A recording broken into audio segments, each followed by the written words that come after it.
Gate since the famous Dempsey Tunney Longhouse battle in Chicago 8 years before.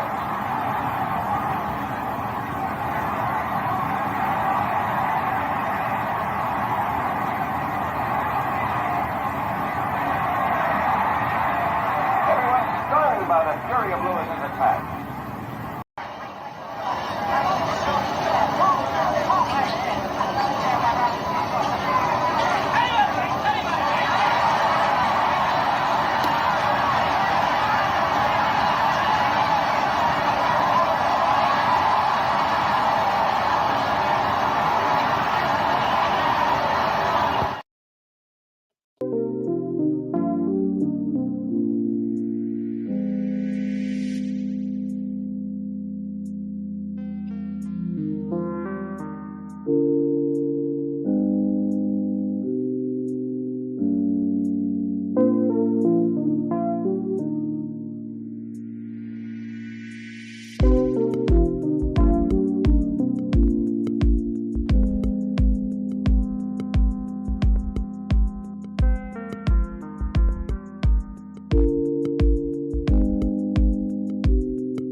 What's happening, my friends? It's Cass Sports again, back for another afternoon with the family. Now, as usual, before I get started, let me give a shout out to the JBT community. It's just boxing talk. We're a group of people who just love to talk boxing. And we're always looking for others to join us. And you don't have to have a podcast. The only requirement is you just have to love to talk boxing. That's all. Miss Cass, hashtag JBT, Mike Mazik, Joe in the building. Salute to everyone, and welcome to another episode of Cass Sports, the Box Story. Today, fathers and sons / daughters in boxing. And you know what time it is. If it's Monday through Friday, 2 p.m., it's the Box Story, bringing you all that boxing history. Boxing is the greatest sport of them all. And that's why we love it. Can't get enough of it. It's the old hump day. How's everybody doing? Time for the hump day edition of Cass Sports, the Box Story. Yeah, I got some father and son and a couple father and daughter combinations that both did well in the ring, okay? And also got some boxers that's trained by their fathers, all active boxers. I got 10 active boxers that's currently boxing right now that's trained by their fathers. We're going to talk a little bit about them. And then, time permitting, we are going to talk about some of these boxers' training regimens, some of the old school boxers. Man, it's crazy what they went through. Yeah, we're going to have a little time at the end and talk about that, man, you know. Like some of them trained 4 and 5 different times every day, man. They would get up like 4 o'clock and run, come back and eat, then go run again, then walk. Then it's crazy. We're gonna talk about it though. But yeah, I got a good one for you today. Yep, no doubt. Just like that fire dream fight show last week. This is one of those. This is one of them ones today. Yeah. But you know, as each day goes by, we're getting closer and closer to that big August 3rd card, man. I can't wait. I don't know which fight will be the best one on the card. I'm thinking Pitbull and Rayo. Then I start thinking Bud Majamo. Then I jump to Andy Ruiz and Big Baby. But Andy Cruz has got a pretty good test with Antonio Moran. Antonio had went and rejuvenated his career over there on Pro Box, and now he's back on the Red Yard season card. This is his first Red Yard season in the United States. Yep. Maybe we'll get Bud and Boots after this. I doubt it. Nah, Bud wants Canelo. He ain't taking no chance on Boots. Because if he loses, he'll never get Canelo. But the old school was telling me, and I heard it too, that both Charlos are on the way back. Wow. They've been out for a minute. Cool Boy. Castano. Well, I know what happened to Castano. You know, the exchange rate is crazy down in Argentina. You know, you got $40 US. That's like 500 in Argentina. So Castano made those 2 bags with Jamel, and he's a millionaire down in Argentina. So yeah, he retired. But I don't have to fight anymore. So today is fathers and sons and daughters in boxing. And tomorrow is going to be the Boxing in the State series continues with Florida. Yeah. Roy Jones, Andre Berto, among others from Florida. We got a pretty good Golden Gloves program down there. Nice athletic Hall of Fame. Yeah. Some good venues. That's where Pro Box is, Florida. The White Sands Event Center, where they have the Pro Box card from. So yeah, Florida. Going to be fun tomorrow. And then Friday is the life and career of Miguel Cotto. Yeah. Talk about that bad left hook, that fire resume Miguel had. Yeah. Tough guy, man. Didn't duck any smoke. He said his best win was the rematch with Margarito. Because remember, Margarito had his, I don't know what he had in his blood, but remember how he busted Cotto all up? And when Cotto got the rematch and beat him, he said that was the best win of his career, that payback. He should have put something in his blood. Yeah. Margarito was cheating. But Shane Mosley pieced him up, didn't he? Shane, but I don't care what you got in your glove. I'm going to take this ass whooping tonight. Yeah. Shane put it on him pretty good. We're going to get started in about 10 or 15 minutes. 2:30 rolls along. How did y'all like the vote last weekend? She went to heavyweight and found some power. Maybe she should have been up there all along because she wasn't knocking nothing out. In the other weight classes, she had 14 fights and 2 knockouts. Damn, I meant to bring my calculator. Now, what's that knockout rate? About 10% or something? 2 knockouts and 14 fights. Still only 3 and 15, but she got one this weekend, yeah. And she was putting some thudding shots on, what was the girl named? Vanessa LePage? Jonace, yeah. the Globe was putting some power shots on it. You could tell. That first knockdown, yeah, that was solid, man. It wasn't an accumulation or nothing. It was just one blow, boom. Hit her right there, and she went down. So, but the Globe says she's going to be up and down through the weight class, you know, because it was only 7 pounds. You know, women's heavyweight is different from the men. The WBC belt they were fighting for, they don't have a light heavyweight, so their heavyweight was 175, so it wasn't no big deal. She was fighting at 168, and the weight limit, I mean, she had to get up to 175 for this one. So it wasn't no big deal. You know?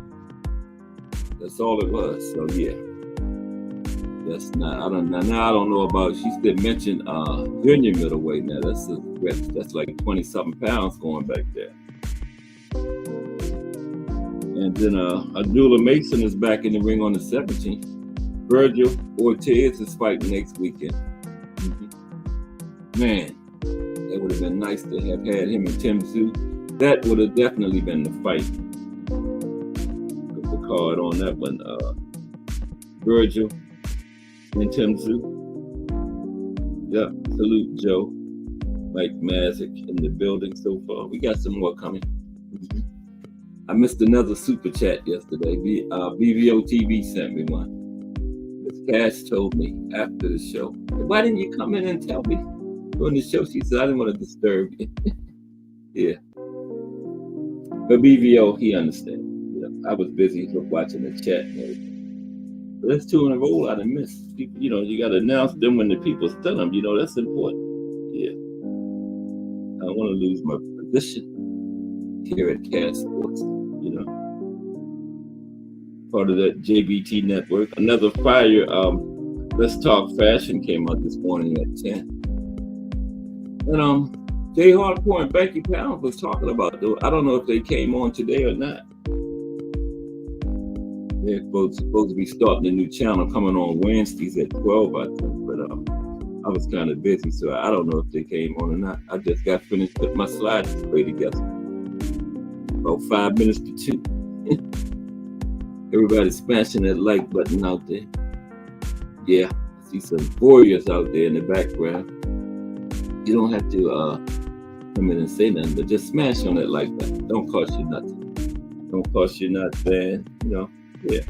It ain't like a super chat or a cash app that costs you something. But the like or subscribe, comment, and then, I mean, you don't have to hit the like. If you don't like it, hit the down thumb. Hit the down one, you know.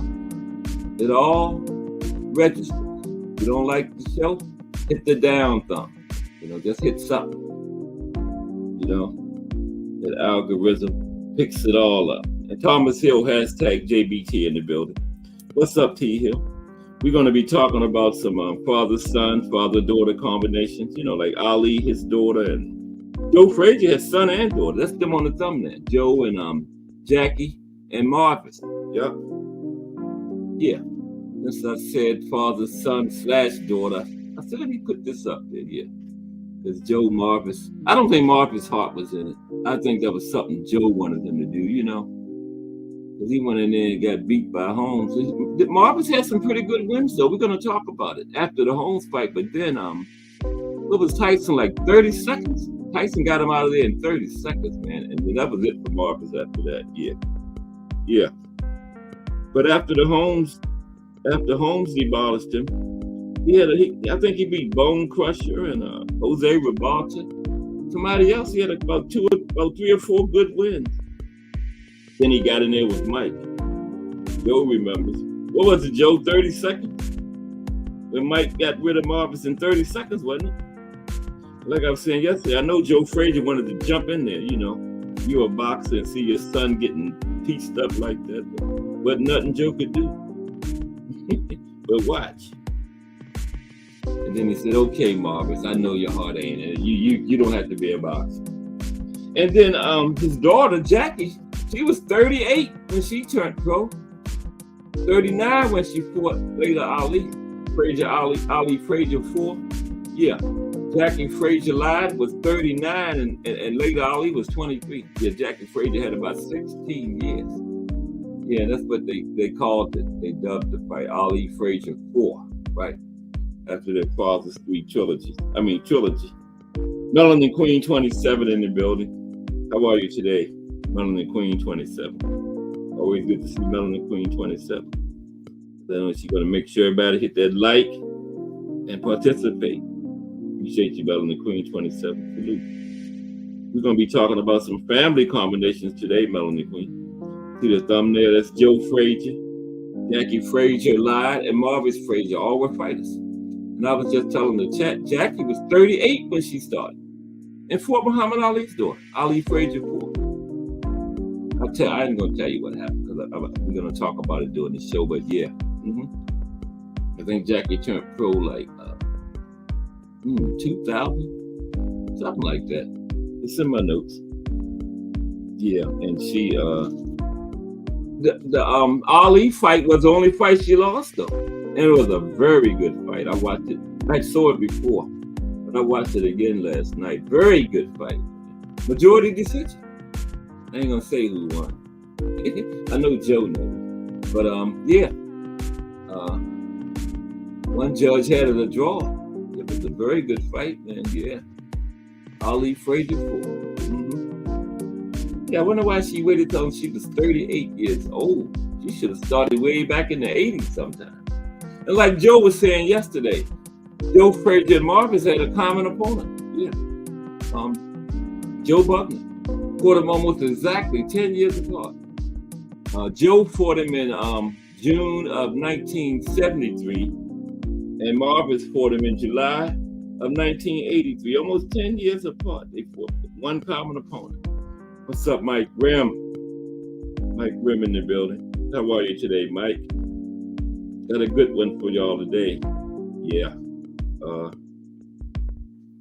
Father-child combinations. And then we got some boxers that's trained by their fathers. All active boxers. 10 active boxers that's trained by their father. You know, like Teofimo Devin, that killer, Abdullah Mason. He got 3 brothers that fights and one more getting ready to turn pro. It's like 5 of them, man. Yeah. 5 of them. Man, they can't all be killers like Abdullah, man. That would be scary because Abdullah is a killer. I've seen about, I think he had 9. I've seen like 6 of his fights. I've never seen him get anybody in trouble and they escape. When he gets you in trouble, it's a wrap. Like a shark with blood in the water, man. When Abdullah gets you in trouble, the fight don't last too much longer. He got that killer instinct. Yeah. And he's a can't miss. You know how they like football, the blue chip players. Abdullah is one of them in boxing.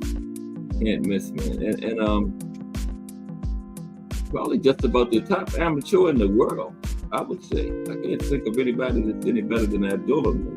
And he's coming up on July 17th. Yeah. I forgot who he's fighting. I think I got it written down in there. We'll see. Yeah. Yeah, we got 3 brothers that's fighting already, and he's got one more that's getting ready to turn pro. So it's 5 of them, man. Yeah. Daddy trains all of them. And we got some others like Brian Norman, Boots. You know, we got like 10 active boxers that's trained by their fathers. We just gonna do a little rundown on them after we talk about the fathers and the sons and the daughters. You know, Leon Spinks and his son Corey. You know, they both fought. Yeah. Of course, Conor Ben and Nigel. Chris Eubanks, Senior and Junior. Yeah. I think I got 10 of them too. Yeah. 10 of them too. Yeah. But how is everybody? We're right in the middle of the week. It's hump day. In like 5 minutes, it'll be Friday. You know, this time is crazy. Boots Gas, Boxing, Jazz, and more in the building. What's up, Boots Gas? How are you today, my brother? Yeah. We're going to be talking about some fathers and child that both fought professionally today, Boots. And then we're going to talk about some boxers that's trained by their father. Mm-hmm. I got a couple father-daughter combinations. You know who they is already. Layla, Joe, and Jackie. It's Jackie in the middle there. Oh, shoot, I got Jackie hidden almost by my name. You better see Jack.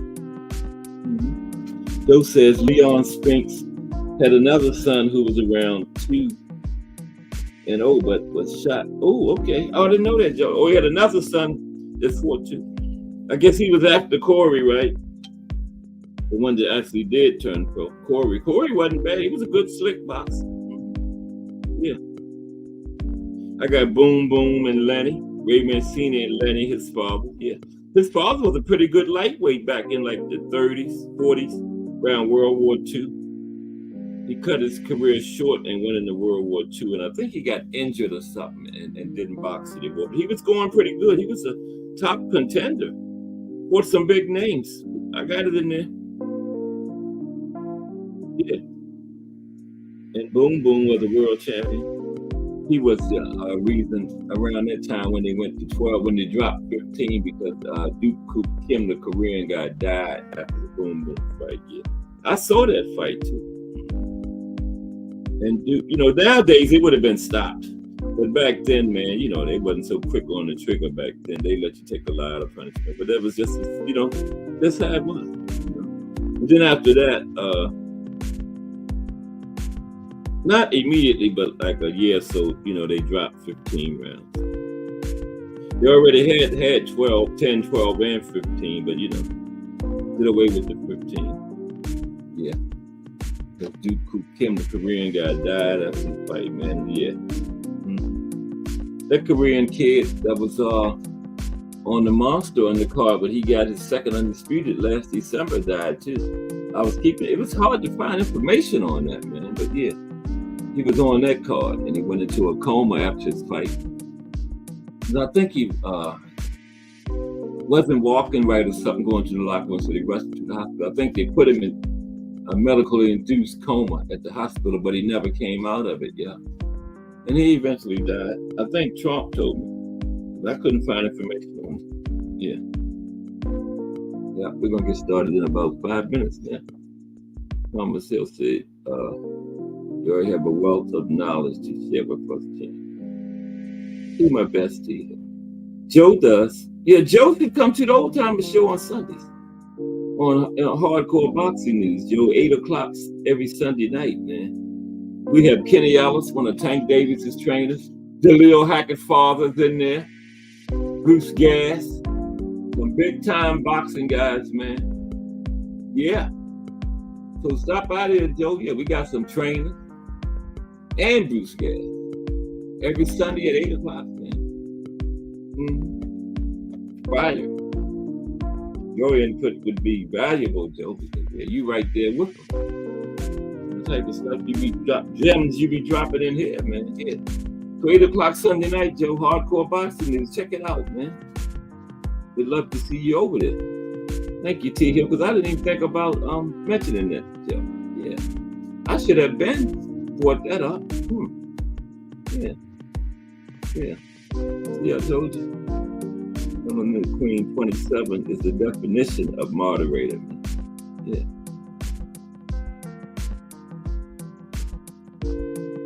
JBT Network. That's what I'm a part of that party at JBT Network. Did J Hardcore and Frankie do their show today? They were supposed to be starting a new show on Wednesdays. I don't know. I was kind of busy. I didn't get a chance to check. Let's Talk Fashion in the building. What's happening, Let's Talk Fashion? Another fire. Let's Talk Fashion. Good job this morning, Remo. Did I tell you you're doing great work over there, Remo? Great job. Yeah. 10 a.m. this morning, Wednesday. Had a fire conversation. And then, of course, the fashion segment. That's fire. Yeah. And the Ready Remo said it this morning. I thought he was going to leave without doing the fashion and classic. Oh, no. You better get on back here. A lot of people in there for that fashion and classic. You can't do Let's Talk Fashion without that. No. We need our fashion and fashion. BN Boxing News, and what's up, BN Boxing News? In the building. Part of the JBT network. Another fire channel. Yep. We're gonna have these airwaves locked up soon. From when you get up in the morning to when you go to bed at night. JBT. And we get in the app too. You can go in there and pull up any kind of JBT show anytime you want to. Binge watch JBT for 2 or 3 days straight. You know.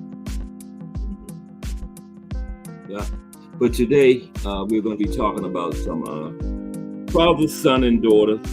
They both were professional boxers. Then I got 10 active boxers that trained by their father. You know, like I said, Teofimo Devin, Boots, that killer Abdullah Mason, Brian Norman, the Mexican monster, the monster anyway, and his brother. Trained by, I think his name is Shinto. I hope I got that right. It's in here. Nakuma. Inoue. Shinto Inoue trains Monster and Takuma. Yeah. Both of his sons are professional boxers. Both of them world champions too. The Monster dropped those belts at 118. Those four at 118. Takuma scooped up one of them, man. Yeah, sure did.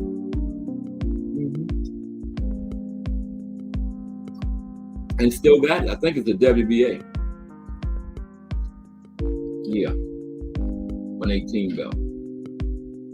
I want to see Monster and Bam. Bam is, everybody talking about Monster and Tank, but Monster and Bam is closer in weight than Monster and Tank.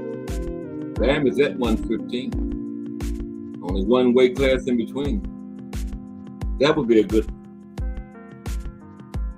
I can't call that. What you got on that, T Hill? The Monster Inoue and Bam Rodriguez. I can't call that, but it would be good. I wouldn't mind. I'm here to see it. You know. Yeah. Yeah, he sure do, T Hill. BN Boxing has got that fire post fight talk over there, man. Yeah. Fire. So let's get ready to get started with today's show. Fathers and sons / daughters in boxing. You see Joe Frazier and Jackie Frazier lied and Marvis. Got my name blocking Jackie's face, but that's her. It's Joe Frazier's daughter. Okay? I'm glad she didn't come out like Marvin. Wow. But Ali was overboard, man. Ali talked about the man's family. I don't know what's going on. This mess is over top of my screen now. I don't want to hit nothing because I don't want to lose y'all. Oh, it's gone. You've been pretty good at this. Remo said, I don't know nothing about technology. Yes, I do. I don't know much as Remo and Horry Finks and Ed McQueen, that fire analytical technological team we got. I know a little something. I can make a slide display. Still picture. And y'all checked out my opening, man. I got some live back. I got Rocky Marciano, and I think it's Roland Starzer and Joe Lewis and who Joe was fighting, Sugar Ray and Gene Fullmer at the beginning. Yeah, 3 good fights, man. Every time I come on, I show that opening. But let's go with today's show. Okay, fathers, sons / daughters in boxing. Okay.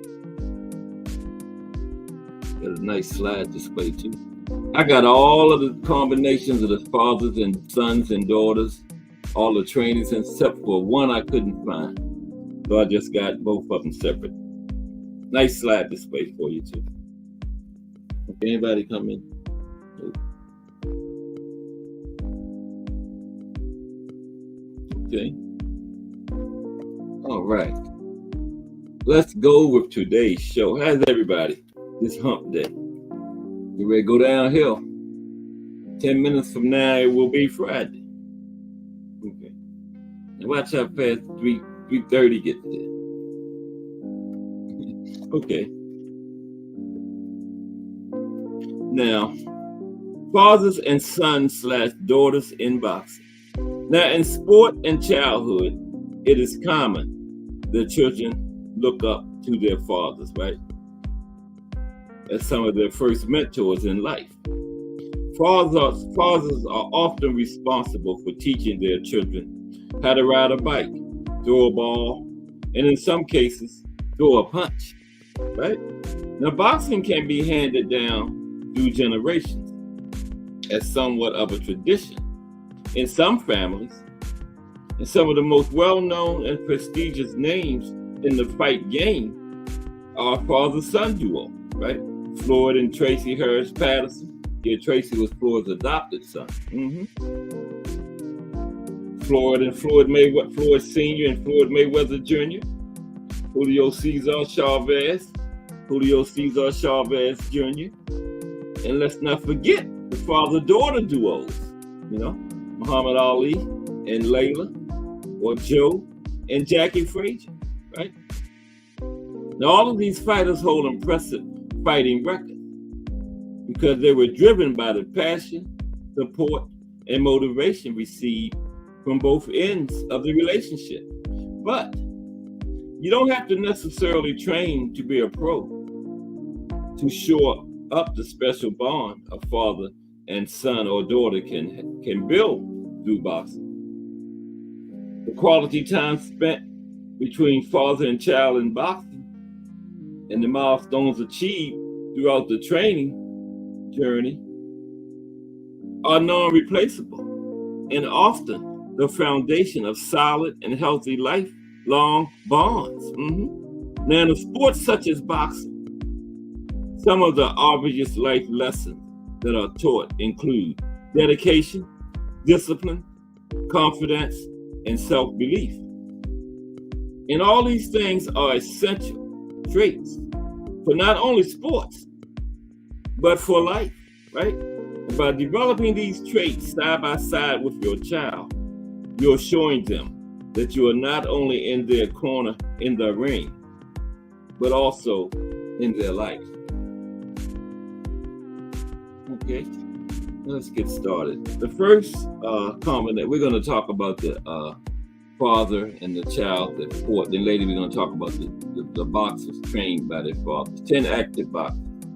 But the first one are the Eubanks. Chris Eubank Sr. and Jr. There they go. It's kind of sharp. I don't know if they was at a wedding or something. Okay.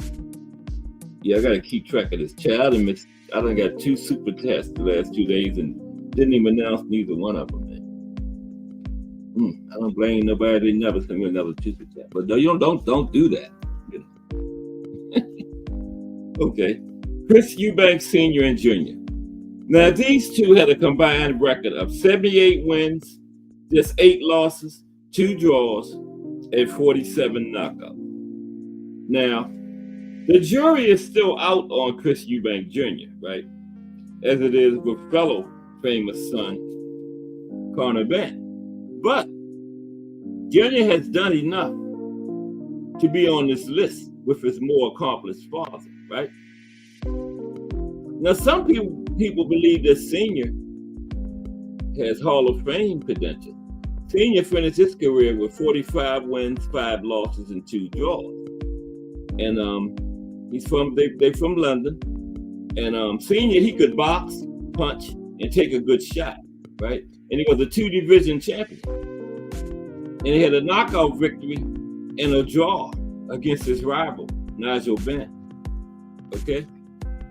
Now, as far as Junior is currently 33 wins, 3 losses, 24 knockouts, right? And he has won 7 of his last 8 fights, with his only loss in that span coming against Liam Smith when he was stopped in the 4th round. Remember that one? Yeah. But he revenged it. That was in January. That was 2023. Yeah, it don't seem like it long ago, but it was. That was January last year. And the Eubanks could rise in the thinking of the boxing world, depending on how Junior's career plays out. how Junior's career plays out. Okay, yeah, Junior still got a ways to go. No, okay. Everybody's smashing on that appreciation button. I guess so. Now, next is the Frazier. Okay. There's that picture again. Oh, that's the different one.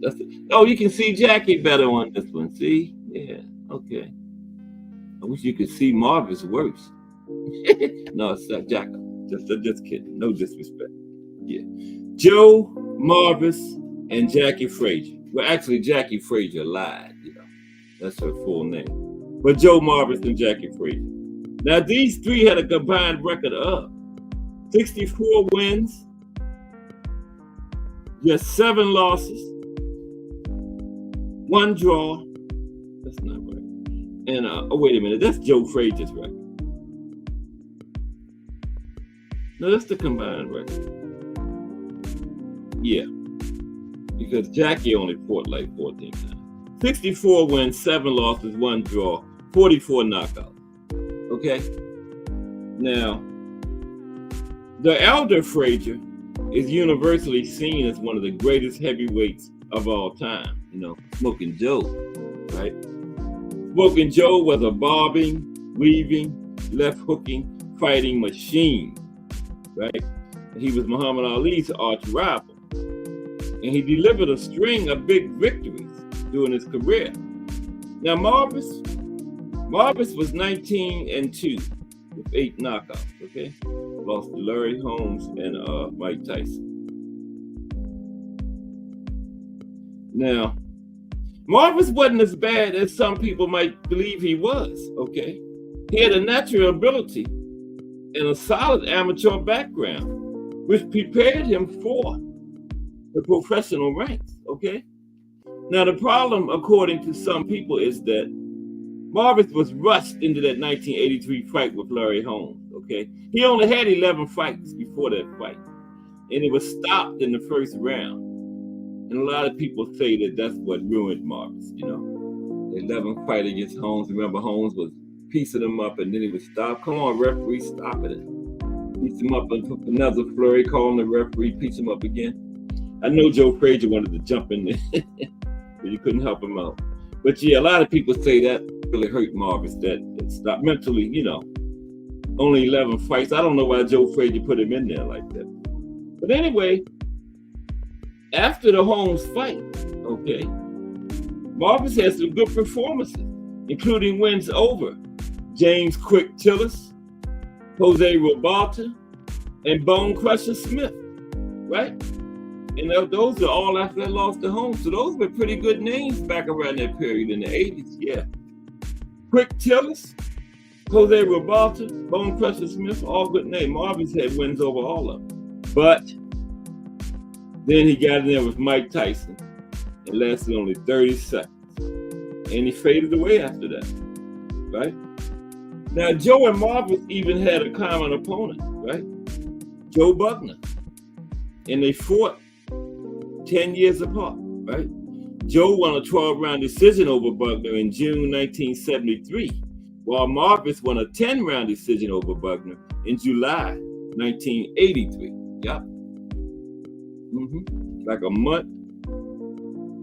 Like Joe was June 73, Marvis was July 83. Yep. Now Jackie's only loss was that fight against Ali Frazier 4. Yeah. She was 13-1, and she had 9 knockouts. Not bad. Okay. Now, she began her career in January 2000. She was 38 years old. I don't know why she waited so late. 38 years old. That's kind of late to start a boxing career, but yeah. But her most notable fight was against Laila Ali, who was the daughter of Jackie's father's arch rival, Muhammad Ali, right? And this fight was the first pay-per-view boxing card ever to be headlined by women. Okay, that was the first one. And by that time, Jackie was 39. She was 16 years older than Ali. Laila Ali was 23 at that time. And the fight was named Ali Frazier 4, right? By the media, in allusion to their father's trilogy of fights in the 1970s. Ali Frazier 4. And the fight took place June 8th, 2001. And later Ali won via majority decision. But it was a very good fight. I just watched it. Very good fight, man. One judge had it a draw. The other two gave it to Ali. Ali Frazier 4. Yep. Okay. Nick's family is there they go. Mayweather. Excuse me for a minute. Okay. Here to take a drink of water. Ooh, I almost dropped it in the floor.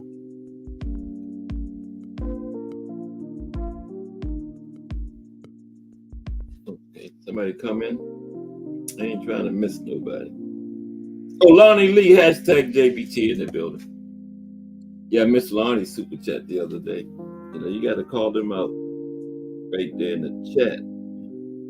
EVO sent me one yesterday. I missed that. Well, luckily, I still had my job. I told y'all what Miss Cass said. One more super chat. I'm out of here. Yeah. I'm in hot water, man. But okay. The Mayweather. Floyd Mayweather Sr. and Jr., okay? They had a combined record of 78 wins, 6 losses, all seniors, of course, and 1 draw, with 44 knockouts between them. You know, all 6 of those losses belongs to Senior. Senior was 28-6, but Floyd was 50-0, right? But 78 wins, 6 losses, 1 draw, 44 by way of knockout. Okay, yeah, so good afternoon, Lonnie. Joe Budden fought briefly in the 90s. Did he, Joe? Wow. What was he, about 50? God damn. Didn't Joe Budden start in the 60s? Wow. I didn't know he was still in the 90s. But the Mayweathers, okay. Now, we don't need to talk too much about Junior, right? With their 50-0 record, 27 knockouts. And most boxing people agree that the Junior is one of the best boxers of his generation and an all-time great, right? And he went into the Hall of Fame in 2021, in the National Boxing Hall of Fame, the big one, 2021. Now, Senior Mayweather, like I said, he was 28 wins, 6 losses, 1 draw for his career. Yeah, like I said, he had all 6 other losses. Okay. Now, of course, he's less celebrated than his son, Floyd, right? At least in terms of what he did in the ring. Now, in the mid-1970s and into the 80s, Floyd Mayweather Sr. was a pretty good fighter, okay? By all accounts. Now, he lost his biggest fights. He lost the 10th round. He got stopped in the 10th round against Sugar Ray Leonard. And he lost 2 decisions against Marlon Starling. We talked about Marlon when we did Connecticut. Marlon's from Connecticut. And but Floyd Sr. was quick-handed, and he was slick too, right? And he was a legitimate contender during the period he boxed in. Sugar Ray Leonard, for one, praised him, right? Even though he knocked him out, he still praised Senior's ability, okay? And as Senior has been pointed out, he injured his hand early in that fight against Sugar Ray, okay? So yeah, but Floyd, the Mayweather. The next one is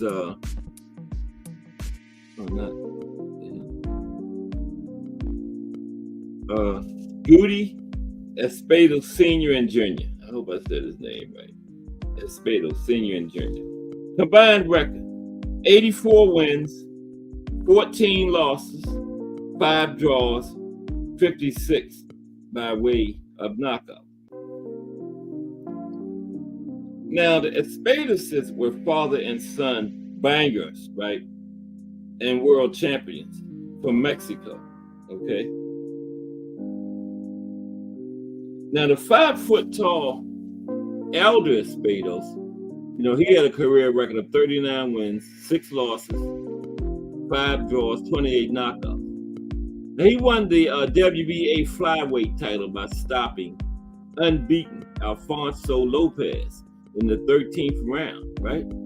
And he made 4 successful title defenses, including another 13th round knockout of Lopez. Knocked him out twice in the 13th round. Took the title and then knocked him out in the rematch. Same round. And then his later second round knockout loss to Chan Hee Park, in which Park went down once and Espados went down twice. That's a classic and good example of Espados' fighting spirit. Okay. Now Junior had a record of 45 wins, 8 losses, 28 knockouts. He also was a warrior, a banger, just like his father, chip off the old block. He came up short twice against Hall of Famer Eric Morales, but he had wins over respected Luisito Espinosa, and that's when he won the vacant WBC featherweight title in that fight, and Bones Adams. And both Espinozas had impressive careers. Okay? Yeah. Next is the Chavez. Julio's. The Julio's. There you go. Yeah. Julio's. Okay? Now, Julio Cesar Chavez Sr. and Jr. Combined record of 161 wins, just 12 losses, 3 draws, and get this, 120 knockouts between them. Okay, 176 fights total between them, 120 knockouts. Incredible, man. Woo. Now, like the younger Floyd Mayweather, we don't really have to say much about Julio Cesar Chavez Sr. He's one of the greatest who has ever laced them up. Now, Junior is a different story. Junior is known as much for his missteps as for anything he's accomplished in the ring. Now, that said, we must acknowledge that he was born with some ability, and he got an orange chin, right? And yes, he had his moments as a professional boxer. He took the WBC middleweight title from Sebastian Zivit, right? And then he had his best run, successfully defending against Peter Manfredo, Marco Antonio Rubio, and Andy Lee. Now, he lost his title to Sergio Martinez, but he almost took Sergio out in the final round. Yeah. Then he didn't do too much after that, but he made his mark. Now, his most recent fight was about a week and a half ago. Remember, on July 20th, he won a unanimous decision over Uriah Hall. Okay, and this father and son team, they've been impressive. Yeah, the Chavezes, and not just because of the father. Yeah, Junior has had his moments. Now this next one, I couldn't find a picture of them together. So there's Senior, Wilfredo Vasquez Senior and Junior. Okay, there's Wilfredo Vasquez Senior there. Okay. Okay, now, Wilfredo Vasquez, now they have a combined record of 82 wins, 16 losses, 3 draws, and 61 knockouts. Now, both father and son were among the best in their division, during their respective peaks. Now, Senior was 56 wins, 9 losses, 2 draws, 41 knockouts. He was a dynamic, hard-punching fighter who won major titles in 3 weight classes. His most significant win was a split decision over formidable Hall of Famer Orlando Canizales in 1990. He was still formidable at that time in 1995 when Vasquez beat him, right? He was still formidable. Orlando Canizales and Vasquez, that's his most impressive win, right? And but he had some other important wins and some disappointing losses too. And he's seen as underappreciated by some historians. Now Junior, there's Junior. Yeah, you can tell they father and son. There's Junior. Okay. Senior. Look like the same person almost. Jr.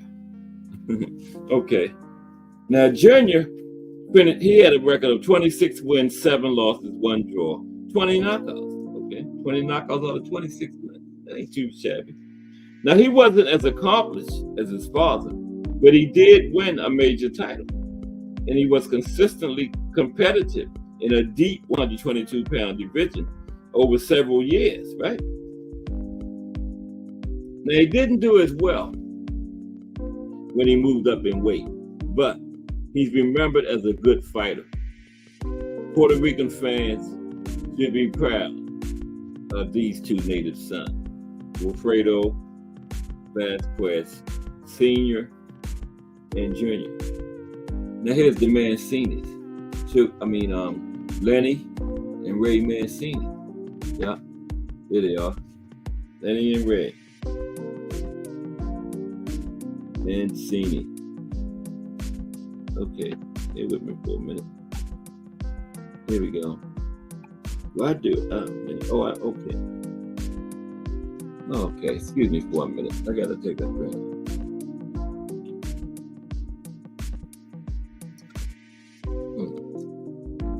That's good. Okay. Lenny and Ray Boom Boom Mancini, that was his nickname. Combined record, 75 wins, 17 losses, 3 draws, 39 knockouts. Neither was really, well, Boom Boom had power, but it doesn't show. I guess Boom Boom had most of the knockouts. We'll see. But anyway, this pair was a great father-son duo in the sport of boxing. Boom Boom. Ray, he was 29-5 with 23 knockouts. Okay, yeah. And he took the WBA lightweight title from Arturo Frias by a sensational, first-round knockout in 1982, and eventually landed in the Hall of Fame. He was a brawler, and he also was one of the most popular fighters of his era. Yeah, very popular. Mm-hmm. Now, his father, Lenny, was probably the better fighter of the two. Yeah. And Lenny was the top lightweight contender shortly before the U.S. entered World War II. And at that time, there was only one champion in the divisions, okay? You didn't have no 4 or 5 champions and stuff. And before World War II, Lenny Mancini was the #1 contender, okay? Nowadays, he would have some kind of belt. You know how they do it nowadays. Mm-hmm. The top 5 contenders all got some kind of belt. Intercontinental blue belt or something. Somebody got the hand in their bag every time they fight, though. But yeah, Lenny was the #1 contender, only one champion during that time in the 40s. That's all. And the talent pool was deep back then, right? Lenny fought on even terms with champions like Sammy Angut and Marty Servo. Y'all heard me talk about both of them before. Big names of that area down at lightweight, the 40s, Sammy Angut and Marty Servo. Lenny was in there competing with both of them, right? And that says a lot about his ability. But before he was able to fight for the title, he went to fight in the war, and he was wounded. Yeah, that's what I thought. He was wounded, and he was never the same. Okay, and he is one of boxing's sad what-if stories. Although he did get to see his son become a champion. Okay, so that was something, right? He did get to see his son win the belt. We might get some early link time today too. Next is the Ali's. Layla and Muhammad Ali. Here they are. No. Yes. Floyd. What? Okay. Oh, there they go. I haven't did Floyd Patterson yet. How did I get mixed up? Did I do Floyd Patterson? Okay. Now I'm mixed up, but it's all good. It's all good. Muhammad and Layla Ali, combined record, 80 wins and 5 losses. No draws, 85 fights between the two. 58 knockouts. Layla had a spectacular knockout rate. I'm gonna tell you about it. Yes, she was up in the 80s, I believe. Might have been in the 90s. I don't have my calculator.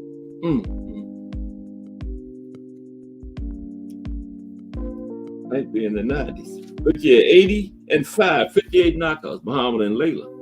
Now, we obviously don't need to talk much about Muhammad Ali in depth.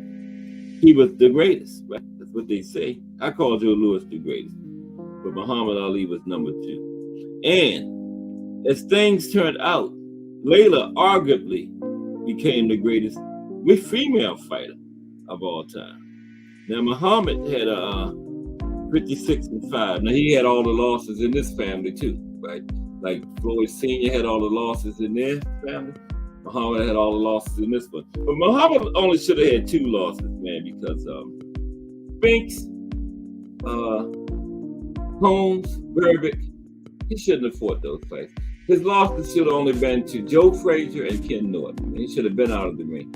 He was showing signs of that Parkinson stuff before the Spinks fight, man. You know, not as bad and deep as he got, but he was showing signs of it, man. While he was still fighting, yeah. So yeah, 56-2, or 55-2, because you take the loss off against Spinks, you got to take the win off too, right? But 56-5 officially, right? And Ali was a perfect storm. He had 37 knockouts. He had otherworldly gifts. He fought during the golden age of heavyweight, right? And he had a bigger-than-life personality. And of course, he delivered in the ring, right? No doubt. Muhammad Ali delivered. Okay. Now what's going on, Joe? Joe says Marcel Cerdan fought about 64 fights. Okay, Marcel Cerdan, the Frenchman. Yeah, the Frenchman, right, Joe? Yeah. Yeah, he was the one. He was coming back to fight Jake LaMotta for their rematch, and he got killed. The plane crashed, and everybody on there died. Yeah, in the Azores. Yeah, on his way back from France to the United States for the rematch, and his plane crashed, man. Yeah, Marcel Cerdan. Yeah. Now, but you know, that was Muhammad. He left a tough act for Layla to follow. But I think she did a pretty good job, you know. 24-0, 21 knockouts. I'm gonna have to do this by hand. Here we go. I'm gonna see what this knockout is.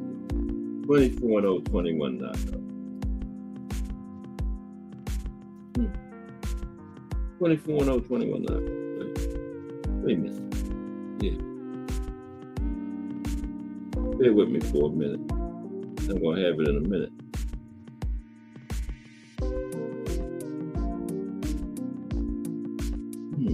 Maybe 90. I don't know. Don't leave. I just got to know this type of stuff. I'm sorry. It's 8 something. It's 80 something.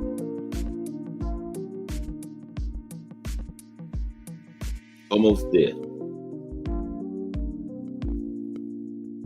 About 87, something like that. Yeah. I think it's 88% knockout rate. That's not bad. For women's boxing, 88% knockout rate? Wow, that is damn good, man. But yeah, so she did a pretty good job of filling those big shoes, I think. Okay. And that was a tough, like I said, it was a tough act to follow. But 24-0, 21 knockouts, almost a 90% knockout rate. Okay. And the pool of elite female super middleweights during her time wasn't deep, but she beat everybody they put in the ring, put in front of her, right? Including fellow Hall of Famer, the coal miner's daughter, Christy Martin. She was a chip off the old block, if there ever was one. Yep. And I think this is the last one. No, next to last. We're gonna talk about some of these fighters that's trained by their fathers. But this is Floyd and Tracy Harris Patterson. Tracy was his adopted son. Okay. And he became a boxer. No. Yeah, because I had got out of order. Floyd was back here somewhere. I don't know. There he is. I'll find him. There's Floyd and Tracy right there. Okay. Floyd and Tracy Harris Patterson. Now, combined record 118 wins, 16 losses, 3 draws, 81 knockouts. Wow. Now, Floyd was 55 wins, 8 losses, 1 draw, 40 knockouts. And he is boxing legend, right? He won the middleweight gold medal in the 1952 Olympics. And he went on to become the youngest heavyweight champion up to that point in boxing history. And he had it until Mike Tyson broke it, remember? Floyd, yeah. I think Floyd was like 21. Tyson was 20. And Floyd started his pro career at what today would be super middleweight. They had super middleweight then, yeah. And he beat the great Archie Moore to win the vacant title in 1956. And he went on to have a classic 3-fight series with Ingemar Johansson in the second 2 fights. And his title run ended when he ran into the fearsome Sonny Liston. But he had already earned the place in the Hall of Fame by then, right? Now, Tracy had 63. Tracy had more fights than Floyd, right? And Floyd fought in that era, right? Tracy was 63 wins, 8 losses, 2 draws, 43 knockouts. Now he's Floyd's adopted son, right? And he was an entertaining warrior in the ring. He won titles in 2 divisions, and he went 1-0-1 in 2 fights with Hall of Famer Daniel Zaragoza. And that should give you a pretty good idea of his ability. Right? Anybody know about Zaragoza? Yeah. Tough customer, right? And here comes the Sphinx. This is the last ones of the father child. And we're going to get to the boxers. We got 10 active boxers that were just trained by their father. The Sphinx. Oh, wait a minute. Now? I keep forgetting I'm out of order. Now I'm back in order. I don't know how that happened. I'm back in order. That's crazy. I threw Michael Spinks in there too. Yeah. But that's Leon on the right, Corey in the middle, Michael on the left. Yeah. I threw Michael Spinks in there too. Yeah, Leon just exploded when he got off fight. Look how big he got, man. Yeah. Yeah. He was in pretty good shape when he was fighting, though. Mm-hmm. Slim and trim. Especially that first fight against Ali. Mm-hmm. Leon shocked the world. 7-fight novice. It was his 8th fight. And he beat the legendary great Muhammad Ali. Mm-hmm. Yep, Leon Spinks. We're going to talk about Leon and Corey. If I can find where I'm at. There you go. Leon and Corey Spinks. Combined record of 65 wins, 25 losses, 3 draws, 25 knockouts. Most of those losses were Leon's too. Yeah. Just saying. Now, some will question Leon and Corey being a great father-son duo because neither was really great. But Leon did some great things. And Corey, he was a very good boxer, right? Leon had 26 wins, 17 losses, 3 draws, 14 knockouts. Told you most of the losses was Leon. Out of a combined 25 losses, Leon had 17 of them. Now Leon won the light heavyweight gold medal in the 1976 Olympics, remember? That was the same games where Sugar Ray Leonard had his coming out party. Remember that? Yeah, Leon was on that fire team. Leon Spinks, Sugar Ray, Michael Spinks, Howard Davis, Leo Randolph. I think, wasn't John Tate on that team? Yeah. Big John Tate. That might be the best Olympic team ever. And then in 84 had a pretty good one too. Remember, 80 didn't get to go because of the politics. I hated that happened. I talked about that yesterday. But 84 had a pretty good team too. You know, I put an asterisk by 80 and 84 because the Russians the United States didn't go to Russia in 80, and the Russians didn't come here in 84.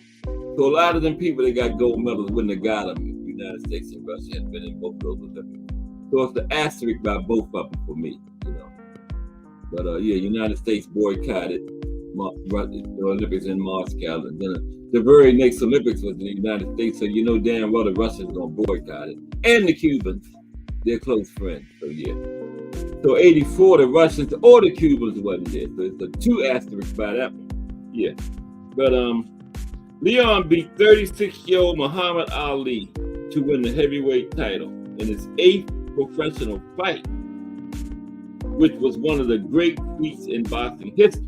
Yeah, I saw that, and yeah. My mother and father both got excited. Yeah, my mother's a boxer. They came charging out there teasing me, because I was crazy about Ali. I was sitting out there about to cry. Yep, 1978. Yeah, they rubbed it into. But Corey had he ended up 39 wins, 8 losses, 11 knockouts. And he had the distinction of being a lineal welterweight champion. And later, he held a junior middleweight title, right? He defeated a string of notable fighters, including Jorge Vaca, Rafael Pinata, Ricardo Mayorga, Zab Judah, and Miguel Angel Gonzalez. Now, those are some big names from that period, man. Yeah. Ain't it, Joe? Yeah. Wow. So Corey had a pretty good run there. Now, he was super quick, super athletic, and super skillful. And throw in Hall of Famer Michael Spinks, Leon's brother. And the Spinks rival the Mayweathers. You got to throw Michael in there with them too, though. Yeah, I put that little bit there. You got to throw Michael in there too, which I did. Yeah, Leon was something. Yeah, and Leon had some hats for your ass, man. Leon was a hat with cocked all to the side, all kind of hats, man. Leon did, yeah. Now let's talk about some sons that's trained by their fathers. And these are all active fighters. Yep. Sons trained by their father. All active fighters. Currently fighting right now in 2024. And the first one is Devin Haney. Yeah. There's Devin and Bill. Devin is currently 31 wins, no losses, 15 knockouts. Okay, no contest against Ryan Garcia, so that loss was erased off of his record. And he kept the WBC belt too, right? Yeah. Yep, Devin Haney. Now, Devin has held multiple world championships in 2 weight classes, including the Undisputed Championship at lightweight from 2022 to 2023. And the World Boxing Council WBC super lightweight title from 2023 to the present.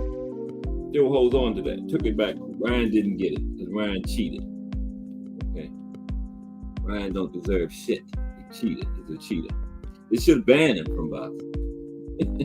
Yeah, I'm glad they did that though, man, because Ryan was taking a bad picture. Okay, the next one is oh no, I went back. Yeah. I went backwards. There's the next one right there. Y'all know them too.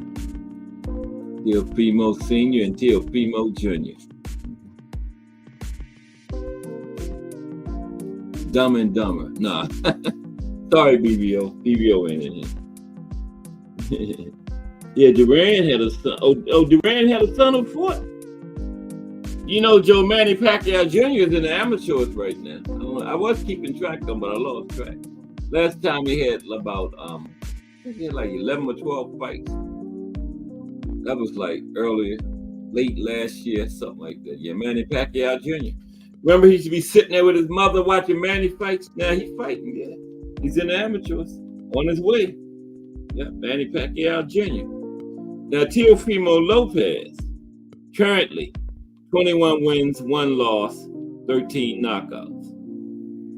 Who did Teofimo lose to? I can't remember. Damn. I can't even remember. Who did Teofimo lose to somebody?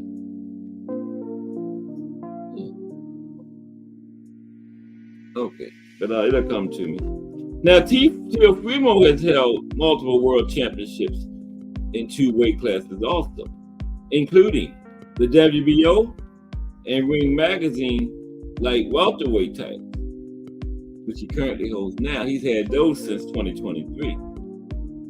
Previously, he had the unified WBA, super version of that one, the IBF, WBO, and Ring lightweight titles between 2019 and 2021. And no DBO boxing news, he was never undisputed. Okay, he had 3 belts. This is the 4-belt era. Okay, he was never undisputed. Now, Teofimo has also held the lineal championship at lightweight and light welterweight. Okay, and as an amateur, he represented Honduras in the 2016 Summer Olympics in Rio, Brazil. Didn't medal, but he was there. He fought in the Olympics. Who beat Teofimo? Anybody know? Damn, who was it? Yeah, Foreman. Didn't Foreman have a daughter that boxed, Joe? I think. But Archie Moore's daughter was the first. I thought about including them, man, but I couldn't really find too much on his daughter. But she was the first daughter of a famous world heavyweight champion. It wasn't later Ali, and it wasn't Jackie Frazier-Light. It was Archie Moore's daughter. Yeah, she was the first one. First daughter of a famous heavyweight world champion to box professionally. Archie Moore's daughter. I should have put them in here. I really should have. Anybody figured out who beat Teofimo yet?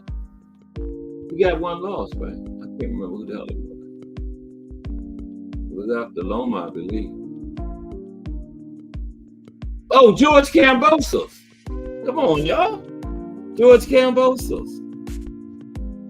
Oh, yeah, George Kambosos beat Teofimo. Yeah. Okay. Let's move on. This is some active fighters that's trained by their fathers, okay?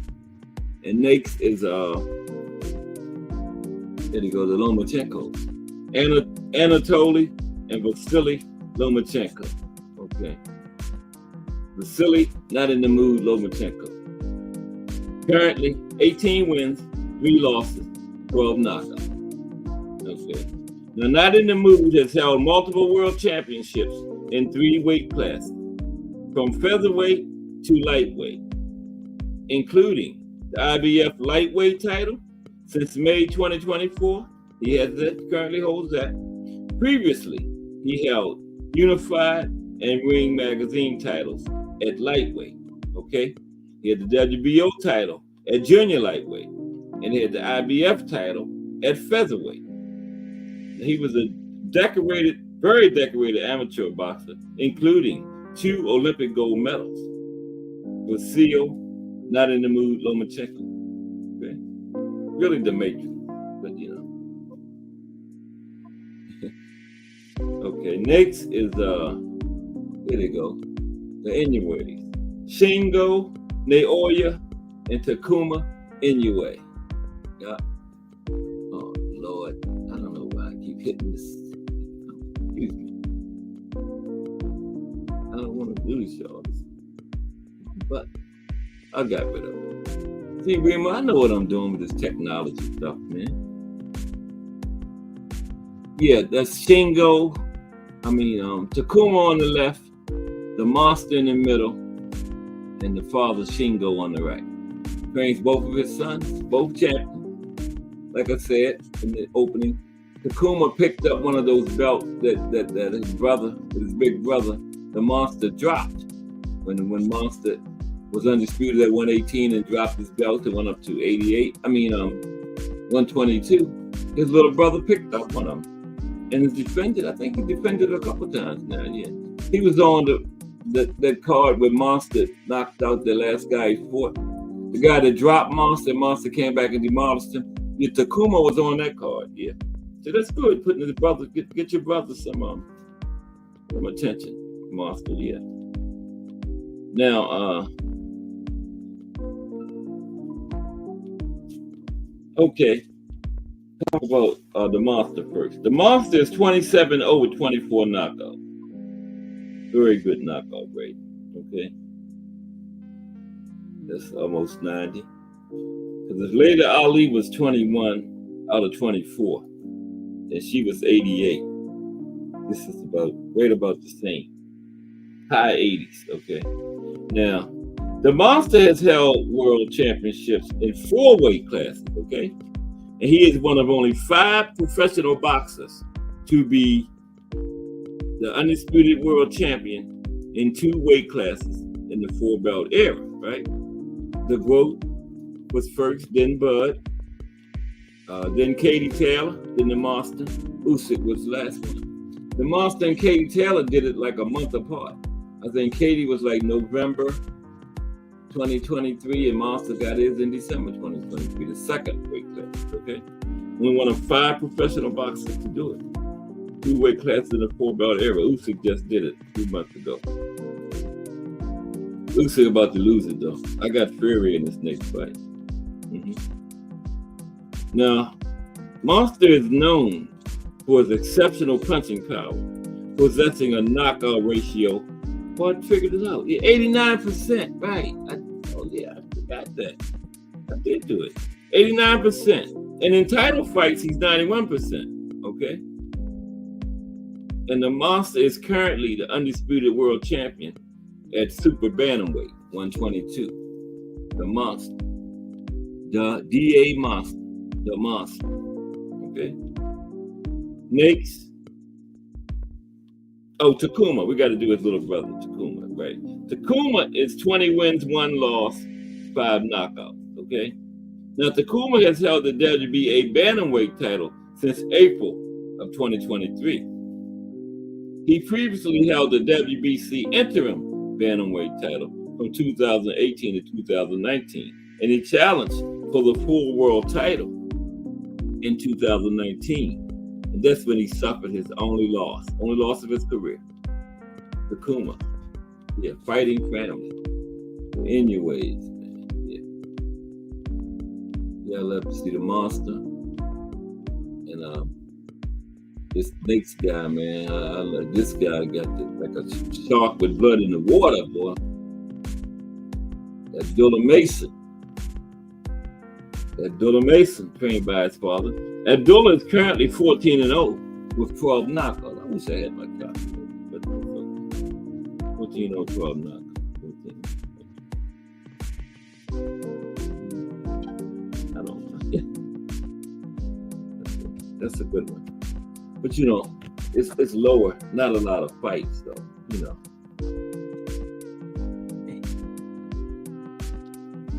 Bear with me for 1 second.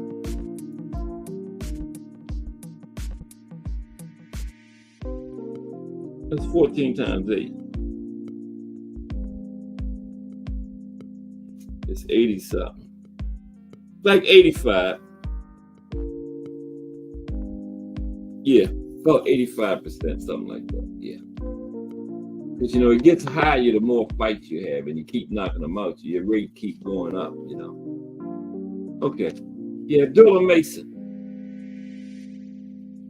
14 wins, 12 knockouts, 14-0. Now, Abdullah shares his father as a trainer with his brothers. Amir Mason, 4-1, 3 knockouts. Adele Mason, 1-0, 1 knockout. And, oh, man, Abdul Rahman Mason. I know that ain't right, but he's 1-0 with 1 knockout. And like I told you in the beginning, he got 4 brothers to fight. He got one that's soon to be pro. He might have had his first fight by now, Ibrahim Mason. Okay? There was 5 brothers to fight. 4 of them pros, and the other one is getting ready to be a pro. Okay? Now, Abdullah is regarded by many as the brightest talent at the prospect level, right? A blue chip can't miss fighter. And his next fight is August 17th. I didn't check to see who it was against, but it's week after next, 2 weeks from Saturday. Abdullah will be back in there. Looking forward to that. Okay, next. Why do I keep going backwards? I did that. Abdullah Mason. What is it? Jerron Boots Sanders. There's Boots and Boses. Fighters, active fighters trained by their fathers. There you go. Boots and Boses. Now, Boots is 32-0 with 29 knockouts. Okay. Yeah, that's probably 90-something. I think I did that. Now, Boots has held the IBF welterweight title since 2023. And as an amateur, he won a silver and a gold medal at the 2014 and 2015, respectively, U.S. National Golden Gloves Championships, okay? Jerron Boots Sanders, current IBF welterweight champion. Just waiting to take over the division and move up to 154. Yeah. Couple more to go. It should be like 2:15 because I've been on here like 10 or 15 minutes. 3:23, wow. Okay, next is oh man, the Hackett's. Bernard and Jaleel Hackett. Yeah, there they go. You know, I put in the search, I said a picture of Bernard and Jaleel Hackett. And guess who came up? Senior and Jaleel Hackett. Picture of Senior came up for the Rise podcast. Yeah. Well, I put Bernard, picture of Bernard and Jaleel Hackett, and Senior and Jaleel Hackett came. So, what it is. Okay. T. Hill said the U.S. government spoiled the career of Muhammad Ali. Yes, they did. Yes, they did, T. Hill. Like I was telling Old School the other day, if Mike Campostos, if his career wouldn't have been broken like that, man, he might have never got beat. Because he was right smack dab in the middle of his prime, man. You know? Yeah, they did. I agree with that, T. Hill. But Bernard trains his son Jaleel. Jaleel is currently 9-0 with 7 knockouts. Okay. And that's low because that's, he don't have that many fights. That's like 70%, something like that. But anyway, Jaleel is another top 10 prospect. He fights in the welterweight division, and he sports an impressive knockout rate. Okay, after 9 fights, nearly 80%. Jaleel faced veteran Peter Dawson a few weeks ago in his last fight, winning by a 10-round unanimous decision. Jaleel Hackett. A couple more to go. I got some guys. Look at some of these guys' training regimen. Some of these old guys. Lonnie, was you in here before? I thought Lonnie been in here. Let me see. Salute Lonnie Lee. Oh, yeah. Lonnie's been here. Okay. Brian Norman is next. There he is. Yeah, Brian Norman, senior and junior. Now, Brian is 26-0 with 20 knockouts. Going off a very impressive win over there with Golden Boy. I would like to see him get the hell away from there. Now, Norman has been competing in boxing since 2018. Since May 2024, he is the current WBO interim welterweight champion. Did they elevate him to the regular champion, anybody? I thought they did, but I'm not sure. As of June 2024, he's ranked as the world's 7th best active welterweight by the Ring and 9th by BoxRec. Okay. And the last one is the other monster, the Mexican monster. I didn't include Jose Jr., but the Mexican monster. I didn't go Jose Jr., Sr., and the Mexican monster. on the left. Okay. Now, the Mexican Monster is 29 wins, no losses, 24 knockouts. Okay. The Mexican Monster has held the WBC interim light heavyweight title since June 2024. He just got that, right? Having previously held the WBC super middleweight title twice. Okay, that was the regular belt 2 times. Between 2017 and 2020. And claiming his first title in 20 years, 8 months, 3 weeks, and 1 day. Benavidez holds the record as the youngest super middleweight title holder in history. Yeah, that was it. I did all the youngest champions. Yeah, he's the youngest super middleweight. Yeah, and he is ranked second by the Ring Magazine and second by the Transnational Boxing Rankings Board and fourth by BoxRec. Okay. Yeah. I got some of these guys training regiments. It's just crazy. I'm going to touch on that briefly. Okay. Yeah, that's what I got on the active train. Got some of the active guys trained by their fathers and father, son, daughters combinations that boxed. Mm-hmm.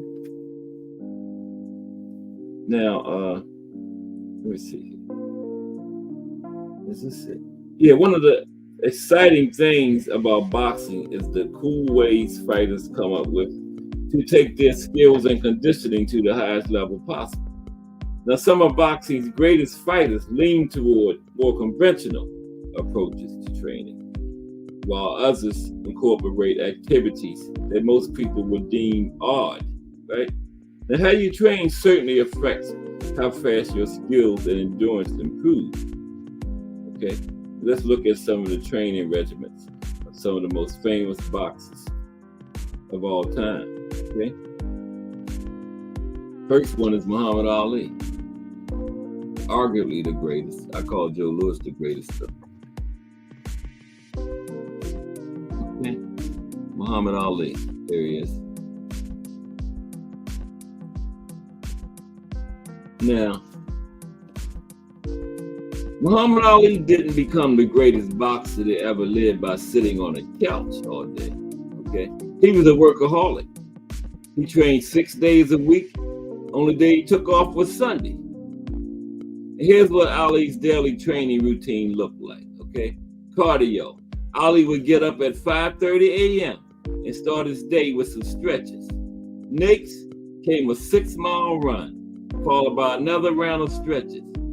Ali would then eat a breakfast that consisted of whole foods, water, and orange juice. Drills.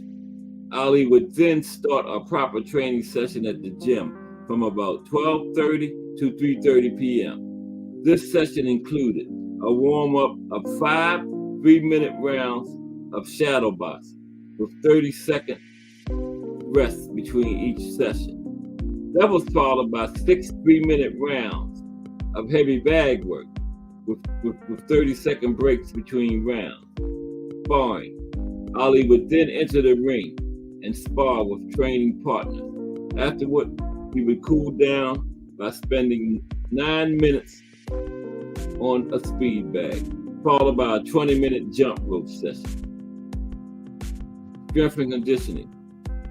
Ali would use a 1-minute shadow boxing session as a rest period after a skipping session before performing exercises that targeted his core muscles, such as reverse bicycle crunches.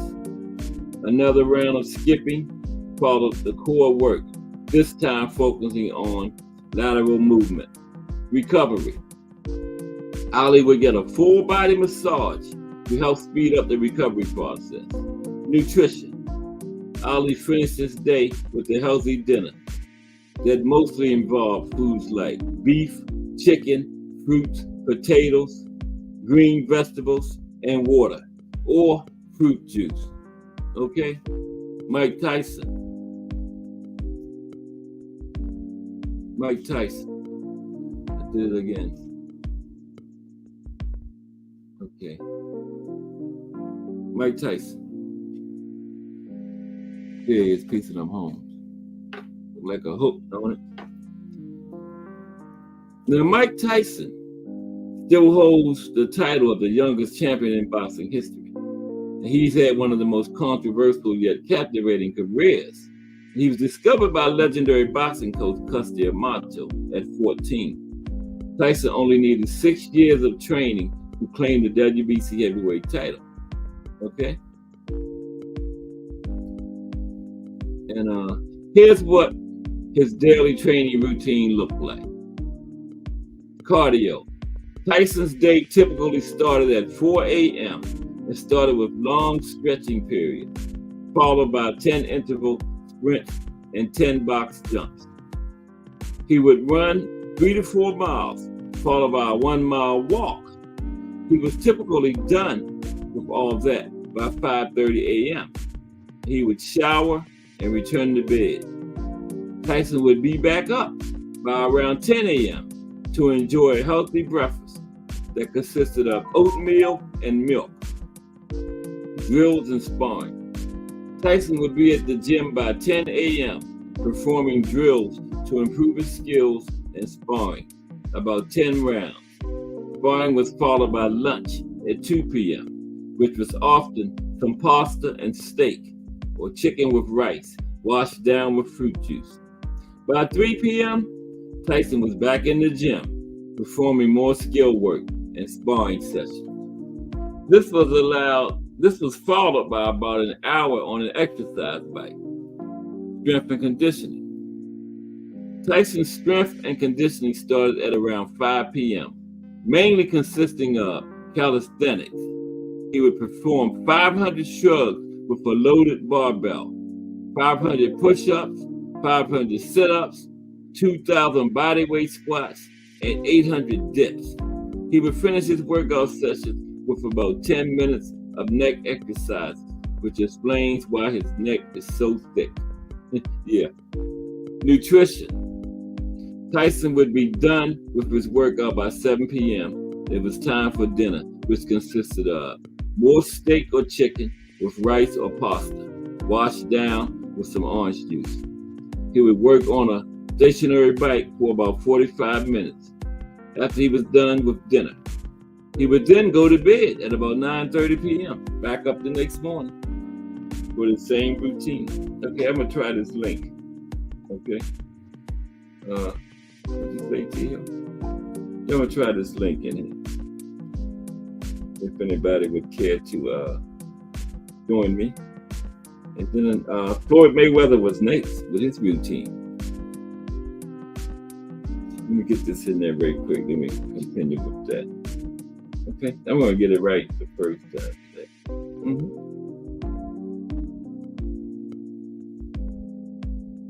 How was everybody this, what is it, Wednesday? The old hump day. Is Pro Box on Fridays now? I heard somebody say that. I haven't seen it on Wednesday in a while. At all, man. Here's my notepad. Here we go. I'm going to get this right, T-Hill. Watch. You ain't going to have to call me today and tell me to straighten up, Cass.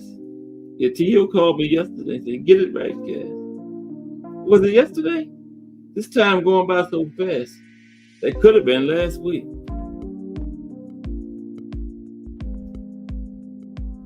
If that's wrong, I'm just going on off the air.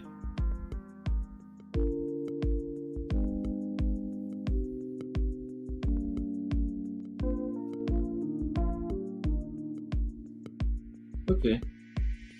Now Floyd routine that he did, getting ready, working out. Floyd Money Mayweather. Okay. There's Floyd right there. Floyd Mayweather. Okay. Now, unlike most of the boxers, Floyd Mayweather isn't a fan of structured workouts. Instead, Mayweather prefers a freestyle approach to his workouts. But don't let that fool you into thinking he doesn't put in the work at the gym. Okay? Now, cardio. Mayweather often ends or starts his day with a 5 to 6 mile morning run that starts around 3 a.m. Okay? Running is such a massive part of Mayweather's lifestyle that his team often carries his running gear wherever he goes. It's been said Mayweather would finish many nights of clubbing with one of his runs, while the security team drove a convoy of cars behind him. His obsession with running probably has something to do with why his cardio never failed him during his career. Never, not once, never failed him. Videos of Mayweather being winded in any of his fights don't exist. They just don't. Drills. When he's done with his run, Mayweather often spends hours in the gym, hitting the heavy bags, speed bags, and pads. Unlike many other boxers who prefer to break up their skill drills in the 3-minute round, Mayweather spends as much as 20 minutes without any breaks on each drill station. Okay? Sparring. Mayweather spars often in the Mayweather boxing gyms and famous Doghouse. Unlike most boxers who prefer to keep things simple, the Doghouse initiates the chaos of a real fight, with spectators in the gym encouraged to be as loud and obnoxious as possible. It can be a hostile environment for boxers with little experience fighting in front of crowds. But the culture there is one of the factors why Mayweather consistently performed at a high level in front of bright lights. Very few gyms have been able to imitate a real fight environment for their fighters during sparring sessions. Now, strength and conditioning for Mayweather. Where's my phone at, man? I done lost my phone. Oh, there it is. I gotta keep track. You better hit the like button. Danny Drew. Oh, tonight at 7 p.m.? Okay, Danny. Appreciate it. Danny Drew is in the building too. Salute, Danny. How are you, bro? I think Danny's been in here before. I can't find me. Oh, man. Oh, here it is. Yeah, let me get back to this Mayweather. Mayweather was yeah, that man, you never see Mayweather's gas tank failing. Not once. In 50 fights. Not one time. And this is why. Look at how he worked out. Now, strength and conditioning. Mayweather typically did some strength and conditioning exercises during his training days. Most of his workouts consist of body weight exercises targeting the core. He also performs exercises to strengthen his neck. Recovery. Mayweather often warms up and begins his training sessions with shadow boxing and stretching. He's also a fan of full body massaging and cryotherapy, whatever that is. He often holds light dumbbells in his hands when shadow boxing. Nutrition. Mayweather often acts like he doesn't worry much about his diet, but that's just a persona. Mayweather has a private chef who travels with him everywhere he goes. His meals are usually balanced and rich in protein. It's no oodles or noodles. Mayweather was just as disciplined with his diet as he was with his training, with minimal junk foods, no alcohol, and no recreational drugs. Manny Pacquiao. What time are we getting to? Manny Pacquiao. Look at Manny's workouts. Here's the pack, man. Now, Manny. Okay.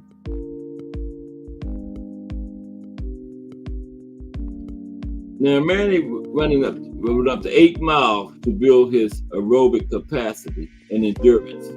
He also incorporated sprints into his run. Drills. Pacquiao would then spend about an hour working on speed and heavy bags. He would also spend about an hour performing pad work. with his trainer, Freddie Roach. Sparring. Pacquiao spars often during his training camps to refine techniques and adapt to challenges his next opponent presents. Strength and conditioning. For strength and conditioning, Pacquiao mixed up weight training exercises like squats, deadlifts, and bench presses with plyometric exercise. Recovery. Pacquiao performs stretches often to help with flexibility and recovery. He also uses other recovery tools like full body massages. Nutrition. As far as his diet is concerned, Pacquiao is quite disciplined and sticks to a diet rich in proteins, complex carbohydrates, and healthy fats. Manny. Canelo.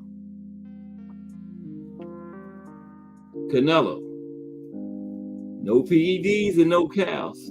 Because remember, Canelo didn't take the PEDs, the cows did. Okay. Now, Canelo spends about an hour running as much as 5 miles on training days to prepare his legs for 12-round fights. Strength and conditioning. Canelo performs full-body workouts thrice, 3 times weekly during his camps. Now, these sections typically include weight training and high-intensity interval training. He often finishes his workout sessions with bodyweight exercises that target his core, like sit-ups. Canelo also performs lots of plyometric exercises, like medicine ball slams and overhead throws, boxing drills. Canelo often works on his skills with heavy bags, focus mitts, and speed bags before entering the ring with his sparring partners. Sparring is a crucial part of Canelo's training regimen, and he aims to spar for about 30 minutes to an hour during training days. Nutrition and recovery. Canelo uses stretching massages and taking days off to help speed up the recovery process. The legendary Triple G. Him and Canelo had their last fight was what Just Do call it the pay-per-view sparring match. We could have did without that one. Yeah. But there's Triple G.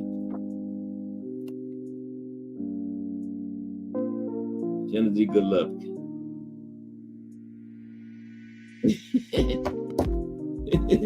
What you say, Joe? Yeah, Manny. Oh yeah, Melanie Queen. Manny say he eats whatever now. Yeah, he retired. Yeah, Manny done got huge. He looked kind of wide last time I seen him. He talked about fighting Barrios at 147. I don't know if Manny ever will see 147 again because he looked 200ish. How you say it? 200ish in that range. 200ish range. Last time I saw Manny. It was one of those fights. He was kind of wide, man. I was like, damn, is that Manny? So you're right, Melanie Queen. Manny eating whatever he want to eat now. He ain't going by that routine no more. No. If he gonna get in there because Barrios is a warrior, man. Manny gonna mess around and get the same thing happened to him that Ugas did. You see what Barrios did to Ugas, and Ugas did to Manny. But you can't really use that, you know. Styles make fights, I guess. But Triple G has been one of the most dominant boxers in his era, thanks to the explosive power in his hands and relentless fighting style. His trilogy against Canelo Alvarez gave boxing fans some of the best rounds they've seen. That was the first two. We could have did without that pay-per-view sparring match they had that last fight. Yeah, we didn't need that. But this is what Triple G's training regimen looks like. Now, like many boxers, Triple G typically starts his day with a long run or sprints. Mondays, Wednesdays, and Fridays are for long runs, while he does sprints on Tuesdays and Thursdays, okay, to give his body a chance to recover. Now, he also adds high-intensity interval training to his cardio workout. Now, boxing drills. Triple G spends hours daily working on double end bags, heavy bags, and focus mitts. These sessions help to refine his techniques in preparation for the challenges each opponent presents. Strength training. Triple G's strength training routine consists of weightlifting exercises and calisthenics, sparring. Now, Triple G likes sparring with training partners who can mimic the style of the opponent he's scheduled to face next. But everybody likes that. You know? But we got it's 8:47. We got the boys coming up in 10 minutes. Don't forget tomorrow, the Boxing in the State series continues with Florida. That's what I wanted to do. I've been trying to do that for like the last 2 days. Is look at these, because Florida got a whole some fire boxes from there. Remember I looked at it last week? Let's look at that right now before we finish. Because that's going to be tomorrow. We're going to go in deep on these boxes and talk about them and stuff. But let's check this out, man. Florida got some. Yeah. From that state, man. Yeah. Here we go. Okay.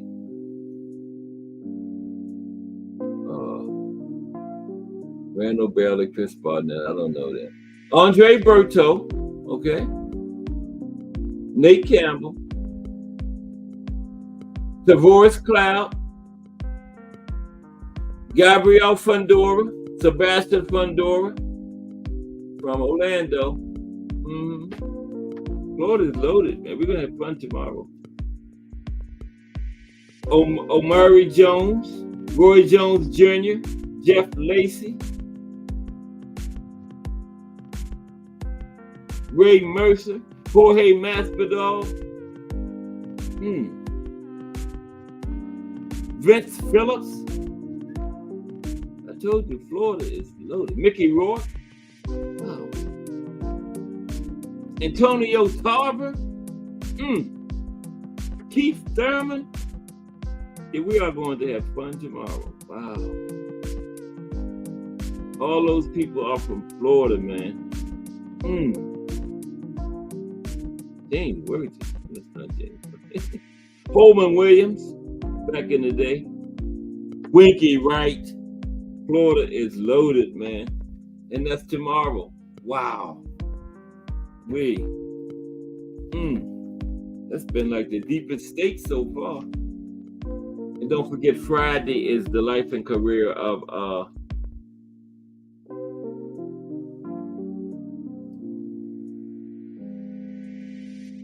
Miguel Cotto. Had a brain lock. I had to look on the paper. Yeah, Miguel Cotto is Friday. Yeah. Miguel had a solid career, solid resume. Yeah, didn't duck any smoke. I think didn't he fight Pacquiao, Canelo? Yeah. Floyd, Oscar. I think. Well, Oscar fought everybody, so shit. Yeah, he fought Cotto. When you're talking about Oscar resume, it's easier to say who he didn't fight because there's not many, than who he fought. You got to look at who Oscar didn't fight because there's not many. Wow. And then to be running that protection racket over there, Golden Boy, all the smoke Oscar had in his career. Now he don't let his people fight no damn body. He fought everybody. You would never expect that from Oscar, man. Somebody to tell Oscar stop those little things he do. Those little shorts he makes, clapping his hands. And what is wrong with him? They said Oscar playing with that nose candy again. Yeah. But don't miss tomorrow. 2 more days left in the week. That means 2 more days of boxing history. Me and Old School got Muhammad Ali coming up. I don't know when, soon, within the next couple of weeks. Yeah. Got old fellow Muhammad Ali coming up. That's going to be good. I don't even really need no notes for Ali. Yeah. You know, got all kinds of stories about him, man. Yeah. Muhammad Ali. But like I told the old school, I think Ali went overboard with the Frazier, with the the talk before the fights. He talked about the man, family, his children, everything, man. He went way overboard. And what hurt Frazier so much, Frazier helped him. When Ali had got suspended and wasn't fighting, Frazier loaned him money to help him pay his bills and stuff. Went to the commission and spoke up for him to try to get his license back and everything. And then Ali treated him like that, man. Yeah. So that was bad. And I told y'all when Ali lit that Olympic torch in '96 down in Atlanta, Marvin said Frazier's son said Frazier told him if I was there, I would push his ass in that fire. And that was 20 years after the fight. So Frazier, but I think he eventually got over it before they both passed away. I think they squared it, man, because that wasn't. And guess what? Oh, there we go. Lonnie Lee with a super chat. My home state tomorrow. Okay, that's right, Lonnie. You're from Florida. I forgot. Yeah, okay. We appreciate you, Lonnie Lee. I got you this time. I didn't miss it. Al Booger. How long you been here, Al Booger? I didn't see you come in.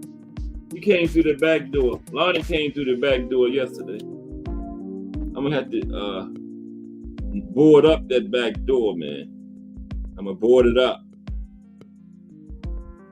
What's up, AB? How you doing today? I didn't even see you come in. Nope. Oh, Koto was one of your favorites, Al Booger? Okay, yeah, we're going to do him. We're going to talk about him Friday, yeah. Miguel. He had that left hook, man. One of the best left hooks in the business. Yeah, I see Al Booger saying something way up there. I didn't even see you come in. I didn't miss my super chat today, though. Yeah, we are doing Florida tomorrow. And you hear all those boxers from Florida that I just and Antonio Tarver and Roy Jones are Floridian. Isn't that right, Lonnie? Floridian. Yeah. Both of them. Keith Thurman from Honduras, Sebastian and Gabriella from Orlando. Yeah. I do know they was born in Orlando. Andre Berto. Some old school guys. Way back. No. It's not. It is tomorrow. Yeah. Yeah, tomorrow is Thursday already. I think it was just Monday. Yeah. Boxing in the States. We are going on through every state in alphabetical order. We've only done like 5 so far. We'll finish this in 2025. It's just every Thursday. People seem to like them. Just a little bit about the state. Some history if I can find it. Talk about some fighters from the state. Some other significant things that went on in the state.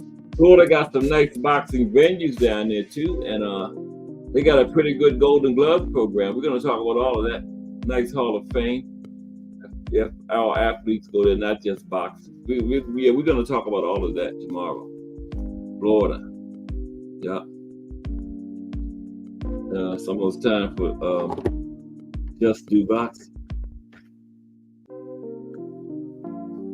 I didn't see Just Do today. I didn't see Just Do today. Let me see. See what Just Do Boxing got coming up for us. Because that's where I'm going after this. I'm going to be in the house. Get that boxing talk. I know. Damn. I don't know. I'm not even sure if Just Do is coming on today. But Just Do Boxing comes on at 4 p.m. Okay? The voice of these streets. JBT member. And I'm getting ready to get out of here.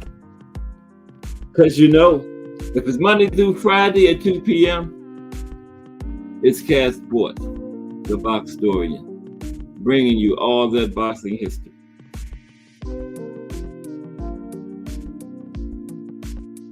Al Booger, Danny Drew, Lonnie Lee, hashtag JBT. Appreciate you, Lonnie Lee. Appreciate the super chat, my brother. BN Boxing News. Bruce Guest, boxing, jazz, and more. Mike Rim. Melanin Queen 27. Appreciate you, Melanin Queen 27. Thomas Hill. Hashtag JBT. Joe gave us some more gems in the chat today.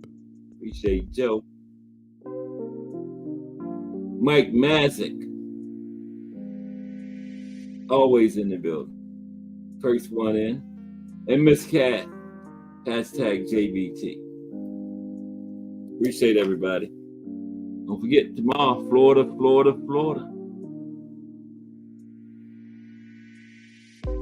Just Do Boxing.